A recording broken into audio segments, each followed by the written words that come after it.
பெங்களூரு ஆணையம் வெளியிட்டுள்ள வரைவு அறிக்கையில், பெங்களூரு நகர சாலைகளில் ஆங்காங்கே வாகனங்களை நிறுத்துவதால் போக்குவரத்து நெரிசல் ஏற்படுகிறது. இதற்கு தீர்வு காணும் நோக்கில் விதி 13 கீழ் குறிப்பிட்ட இடங்களில் நிறுத்தப்படும் இருசக்கர வாகனங்கள், ஆட்டோக்கள் தவிர மற்ற வாகனங்களை சாலைகளில் இனி இலவசமாக நிறுத்த முடியாது. இதற்காக நகர சாலைகள் ஏ, பி, சி என 3 பிரிவுகளாக பிரிக்கப்படும். ஏ பிரிவு சாலைகளில் கார்கள் நிறுத்த 1 மணி நேரத்திற்கு ரூ. 80, பி பிரிவு சாலைகளில் ரூ. 60, சி பிரிவில் ரூ. 40 கட்டணம் நிர்ணயிக்கப்பட்டுள்ளது. 2 மணி நேரத்துக்கு மேல் வாகனங்களை நிறுத்தினால் கட்டணம் அதிகரிக்கலாம்.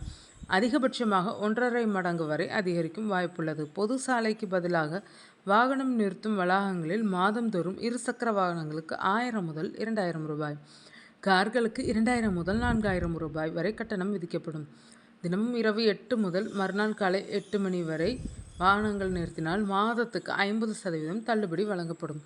நகரில் உள்ள காலியான நிலங்களை பொதுமக்கள் அல்லது உரிமையாளர்கள் தாமாக முன்வந்து பொது வாகன நிறுத்தங்களாக மாற்றினால் அவர்களுக்கு 35 ஆண்டுகள் வரை அந்த இடத்துக்கு சொத்து வரியில் விலக்கு அளிக்கப்படும். சொந்தமாக கார் வைத்திருப்போர் தாங்கள் குடியிருக்கும் வீட்டின் முன் சிறிய கார்களை நிறுத்த ஆண்டுதோறும் ரூ. 15,000, செடான் கார்களுக்கு ரூ. 20,000, எஸ்யூவி கார்களுக்கு ரூ. 25,000 கட்டணம் செலுத்த வேண்டும்.